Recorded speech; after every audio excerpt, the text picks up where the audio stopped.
أعوذ بالله من الشيطان الرجيم. سورة الفيل مكية. بسم الله الرحمن الرحيم. ألم تر كيف فعل ربك بأصحاب الفيل؟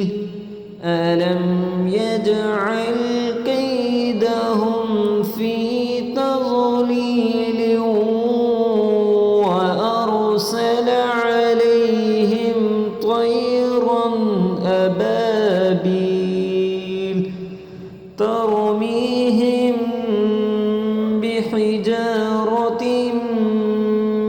من سجيل فجعلهم كعصف